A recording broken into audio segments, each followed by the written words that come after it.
Esta columna es la otra carta que incrimina a Suárez Baca. La Corte Suprema está en mora de acusar y ordenar la captura del representante de la Cámara del Pacto Histórico, Pedro José Suárez Baca. El expediente en su contra cuenta con 10 cuadernos originales, 21 anexos, 37 CDs, un DVD, 118 elementos probatorios con su respectivo rótulo en cadena de custodia y 2 cartas que demuestran la culpabilidad del congresista. Peor aún, por estos mismos hechos, el partido de gobierno está en deuda de sacarlo del movimiento y el representante en tener la decencia de renunciar a su curul. Parece una deuda histórica. Vamos por partes, como Suárez Baca tratando de esconder las pruebas que lo incriminan. Como se denunció en este espacio el 19 de noviembre de 2023, en una columna titulada La firma que incrimina a Suárez Baca, la Sala Especial de Instrucción de la Corte abrió una investigación formal el 3 de agosto de 2023 contra el congresista de Boyacá por los delitos de prevaricato y concierto para delinquir, conductas de presunta corrupción cuando fue juez de ejecución de penas y medidas de seguridad en Tunja. Se trata del radicado número 00672, que está a cargo del magistrado Francisco Farfán, cuestionado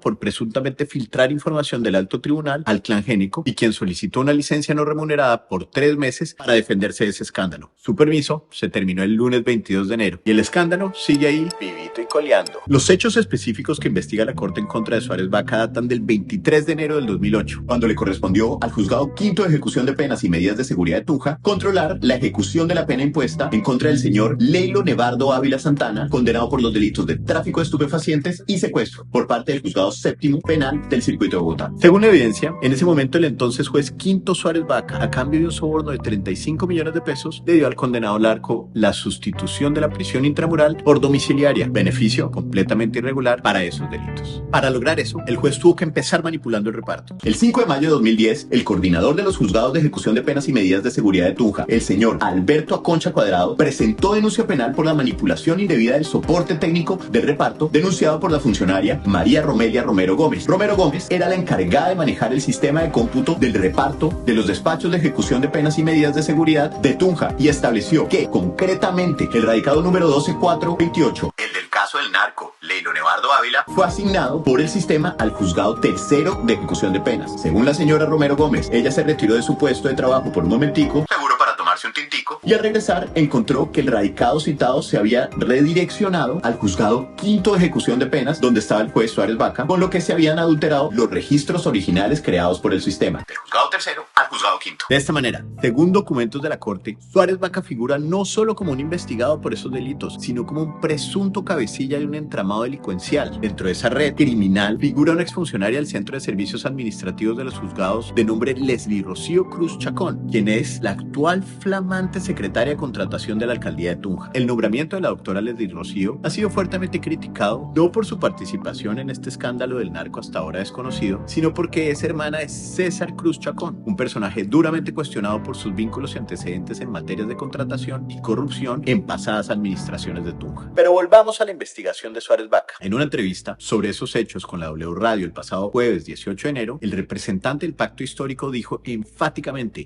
de todos los elementos que ha encontrado la Corte, porque eso es lo que dice la Corte allí, es lo que se está investigando. No se ha encontrado elemento de juicio probatorio contundente que dé cuenta de que efectivamente eso que se investiga sucedió. La evidencia demuestra lo contrario. Vamos al manuscrito. Como publiqué en noviembre del año pasado, esta columna tiene en su poder la carta elaborada en una hoja de examen cuadriculado que establece que el entonces juez Suárez Baca y el condenado narco Leilo Nevardo Ávila eran amigos y se cruzaron comunicaciones en las que se deja evidencia escrita de su cercanía y de la voluntad del funcionario judicial de favorecer con su determinación ilegal al delincuente. La misiva está dirigida al señor Leilo Nevardo Ávila y dice ESM, que es la abreviación de que fue entregado en sus manos. Después del atento saludo dice, abro comillas, usted comprenderá las razones por las que me comunico de esta manera, pero ante los acontecimientos recientes prefiero tener cuidado en extremo. Agradezco de antemano por igual razón me sea devuelto este escrito con su portador, a quien autorizo para toda comunicación a mí. Cierro comillas. Continúa con su mala redacción el documento. Abro comillas. En una sala de descongestión del Consejo Seccional de Cundinamarca cursa la indagación preliminar número 2010-000-125-00 con el magistrado Dr. Luis Alfredo Agudelo Flores por la prisión domiciliaria concedida por mí. Usted sigue adelante. El Consejo Superior de la Judicatura es el ente superior de esta entidad y por eso creo que Pedro A. Sanabria puede ayudar eventualmente en algo. Sin embargo, eso debe hacerse con mucho cuidado y en alto grado de confianza con él. Cierro comillas. Termina la carta y acá es importante establecer que los paréntesis son originales de la escritura y no adiciones del columnista. Abro comillas. Hace unos días usted llamó a mi celular y contestó mi esposa. Usted dio su nombre y dijo que quiere reunirse conmigo. Agradezco que no se comunique a mi celular, pues definitivamente es mejor evitar sorpresas. Entre paréntesis, no dar papaya. Espero que todo esté bien para usted y su familia, así como para sus hijos. Cuando yo vea que es posible, busco la manera de que nos veamos. Por ahora es mejor por esta vía y John está autorizado para hablar con usted de mi parte. Solo él. Usted entenderá igualmente que no puedo recibir a nadie más ni atender otro asunto, pero cuando yo vea que todo está en situación normal, vemos cómo nos comunicamos directamente. Reciba un fuerte abrazo. Saludos a sus padres, Pedro José Suárez Vaca. Cierro comillas. Todo de papayita. El manuscrito, fuera el nombre del entonces conjuez, incluye una firma que los expertos tendrán que analizar para determinar si corresponde a la misma del hoy representante a la Cámara por el Pacto Histórico. Este es un trabajo técnico de evaluación de la prueba. Llamémoslo un peritaje histórico. Pero un análisis rápido hecho por esta columna establece que la letra y la firma en ese documento es la misma que aparece en otras cartas del señor Suárez Vaca. Por ejemplo, una del 8 de julio del 2020, obrando en su condición de abogado penalista y socio del bufete Suárez Vaca y Asociados. Y otras, mucho más recientes, de junio, julio y agosto de este año, en su papel de representante a la Cámara por el departamento de Boyacá. Incluso una en la que sale muy sonriente en la foto, sosteniendo su firma, la misma que aparece en la presunta comunicación con el narco. Frente a esto, los periodistas de la W le preguntaron varias veces y de manera clara y firme a Suárez Vaca si él escribió la supuesta carta que está firmada con su puño y letra. El representante de la Cámara dijo cortantemente que no podía responder esa pregunta porque esa información hace parte de la reserva del sumario. Es que es muy simple, representante, es muy simple. Uno escribe o no escribe algo. ¿Esa es su letra o no es su letra? ¿La letra es suya? ¿Esa carta es suya? Escúcheme. Respecto de los elementos probatorios que forman parte de este proceso, nosotros, quienes estamos involucrados como sujetos procesales, no podemos referirnos en esos detalles. Representante, ustedes saben pero es que representante, es que es muy simple. Es que si usted no la hizo, usted puede decir no. Si esa carta no es suya, usted puede decir no. La reserva legal. Señor representante a la Cámara, ¿usted por qué no dice que no es suya? Señor representante, ¿por qué no dice que esa carta no es suya? Porque a mí me sorprende que un juez de la República que tuvo a su cargo un caso en donde presuntamente se habría beneficiado a un delincuente, le mande saludos a los hijos del delincuente. Entonces usted podría decir, no, yo no conozco ese documento, pero me sorprende mucho que no sea capaz de decirlo y que al contrario, si entonces se escuda, por supuesto, en lo que es una obligación suya como sujeto procesal para no hacer referencia al mismo. Es que para mí que usted no diga que esa carta no es suya, indica exactamente lo contrario. Pues entonces vamos a los documentos de la Corte que determinan que efectivamente sí fue el señor Suárez Vaca quien escribió la carta. En la parte de la evidencia se establece que existe un informe del laboratorio, el número FPJ-13 del 8 de junio de 2011, con destino a la fiscal María Victoria Parrachila, que contiene el cotejo entre el manuscrito y firma del documento dubitado y las muestras patronales elaboradas por Pedro José Suárez Vaca con el fin de establecer la uniprocedencia. El informe concluye que el manuscrito obrante en el anverso y reverso de una hoja de papel cuadriculado de examen que contiene carta dirigida al señor Leonevardo Ávila que presenta firma a nombre de Pedro José Suárez Vaca corresponde con los rasgos y características de las muestras manuscriturales del señor Pedro José Suárez Vaca enviadas para el estudio. El informe concluye que son uniprocedentes, es decir, que la carta es elaborada y firmada por el entonces juez y ahora representante a la Cámara del Pacto Histórico. Póngale la firma. Pero no solo es el informe técnico. El mismo Suárez Vaca admitió que él fue el autor de ese manuscrito al narco en el que le manda saludos a la familia, le aclara que no puede atender más asuntos y le pide no dar papaya sobre sus sobornos ilegales. Vamos a eso. En versión libre rendida ante el Consejo Seccional de Boyacá con ocasión del proceso disciplinario número 201-100-120-J, Suárez Vaca negó conocer al señor Leonevardo Ávila Santana por fuera de lo relativo al proceso que cursó en su despacho. Sin embargo, abro comillas, admitió que le escribió la carta con referencias a su familia porque es mi manera de ser con absolutamente todas las personas y especialmente con aquellos que están privados de la libertad. Tan bello con ese concierto para concertir.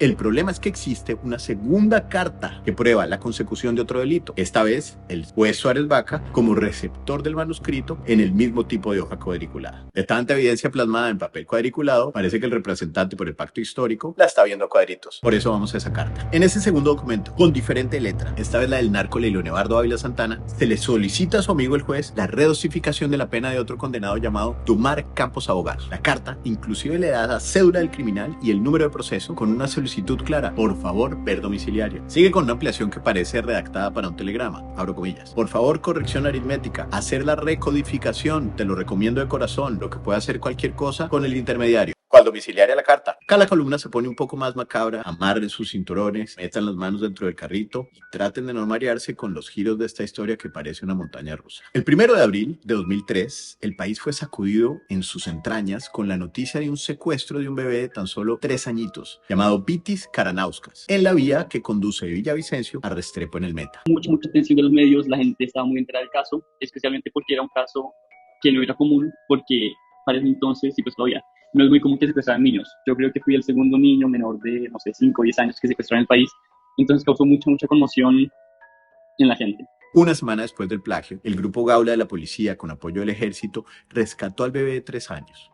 Al campo, quien nos dará todos los detalles de cómo se produjo el rescate, doña Stable, y nos alegra de todo corazón que ya se haya producido el rescate del pequeño Vitis y que se encuentre en ese momento sano y salvo. Gracias a la investigación, se pudo determinar que el secuestro lo realizaron para pedir un botín de 200 millones de pesos. El delito lo planearon Rubiela Jaime Suseche, delincuente con conexiones con la guerrilla de las FARC, y su compañero sentimental, que comen que adivinan, Dumar Campos Abogal Quintero. Pues la carta en la que le piden al juez corrupto la domiciliaria para Dumar Campos Abogal era por nada más y nada menos que ese delito tan inhumano. Así lo contienen los documentos de la Corte Suprema que citan una denuncia presentada el 3 de marzo de 2011 por el señor Jorge Armando Munera Velázquez contra Suárez Baca, donde dice que el citado juez de ejecución de penas estaría concertado para delinquir de forma ilegal e irregular y que favoreció en tal contexto a 2 delincuentes con la detención domiciliaria. Eso hace referencia a Leonevardo Ávila Santana y a Dumar Campos Abogal, quien todavía se encuentra en casa por cárcel.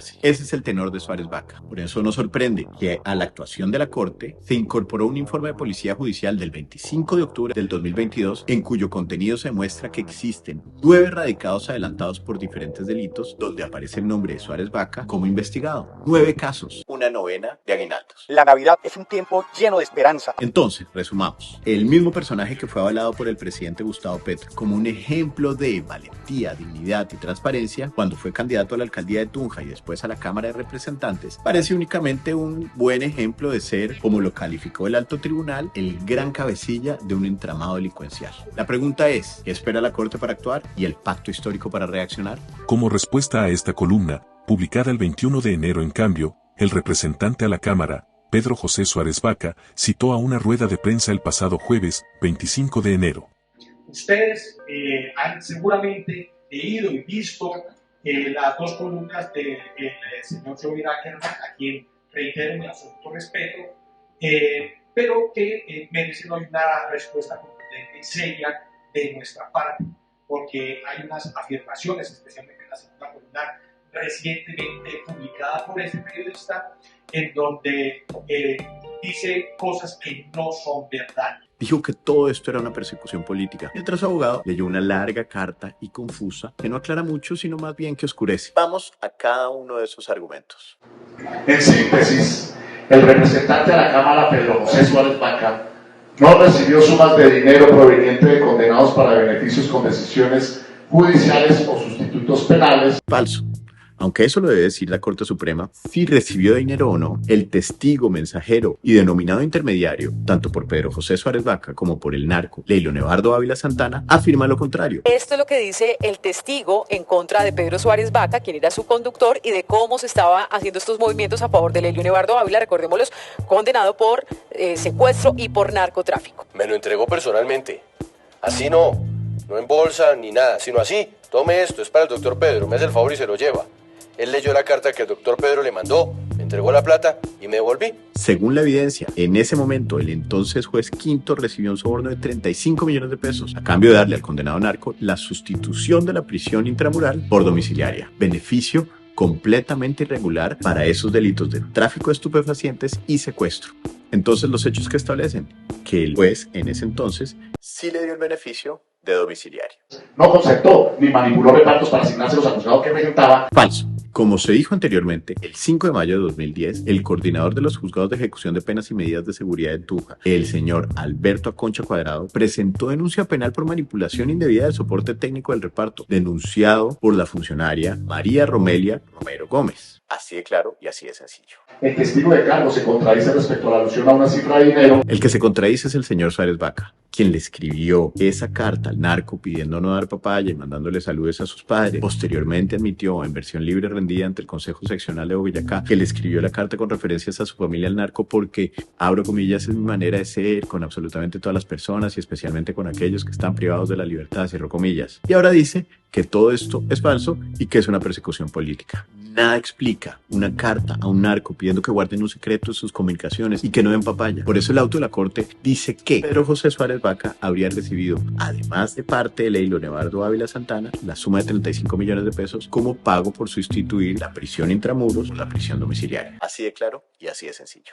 El radicado 12428 no pertenece a Ley Leonardo Ávila Santana. Bajo dicho radicado interno se limita la pena del condenado Javier Beltrán Piñeros, a quien se le negó la solicitud de desaparición domiciliaria. Una leguleyada, pero se equivoca el señor Suárez Vaca y su abogado. El radicado era el que tenía el proceso en contra de Ley Leonardo Ávila Santana cuando lo iban a asignar al juzgado tercero de ejecución de penas. Como no se abocó conocimiento de la causa y en la manipulación del reparto, ese proceso pasó del juzgado tercero al juzgado quinto con un número diferente. Entonces el auto de la corte es el que hace mención a ese número. Y sin importar eso, está probado que el juez Suárez Vaca le dio domiciliaria al narco por delitos que no podían tener ese beneficio. Los hechos prueban la consecución del delito. Igualmente, no se presentaron múltiples hechos de manipulación del reparto. Falso de nuevo. Según la evidencia en la corte, la funcionaria María Romelia Romero Gómez era la encargada de manejar el sistema de cómputo del reparto de los despachos de ejecución de penas y medidas de seguridad de Tunja, y estableció que, concretamente, el radicado del narco, Ley Leonardo Ávila, fue asignado por el sistema al juzgado tercero de ejecución de penas. Incluso el informe investigador de campo FPJ-11 del 25 de febrero de 2011, el cual incorpora varias entrevistas, entre ellas las de funcionarios como María Romelia Romero Gómez, Jay Maricil Pineda Ávila, Mauro de Jesús Daza Mujica, Gloria Inés Vergara, Miguel Ángel Gutiérrez Roa, Teresa Herminia Jiménez Fonseca, Eduardo Alfonso Zanabria Silva y nada más y nada menos Leslie Rocío Cruz Chacón. Pues en dicho informe se concluye que mientras la señora Romelio Romero se ausentó de su puesto de trabajo por un momento, se produjo en el sistema un cambio de juez en ese proceso. Y Leslie Rocío Cruz Chacón, quien se involucra como integrante de una presunta organización criminal, no estaba en los distritos judiciales de Boyacá para el 5 de mayo de 2010. Según la hoja de vida de la señora Leslie Rocío Cruz Chacón obtenida por esta columna, esta fue por área de sistemas de juzgados de ejecución de penas entre 2001 y marzo del 2010. Incluso el auto de la corte en su página 6 menciona una comunicación del 7 de junio de 2011 dirigida por la fiscal primera delegada ante el Tribunal Superior de Tunja, recusando a Marco Luis Cruz Chacón, hermano de Leslie Rocío Cruz Chacón, entonces secretario del Centro de Servicios Judiciales del Sistema Penal Acusatorio.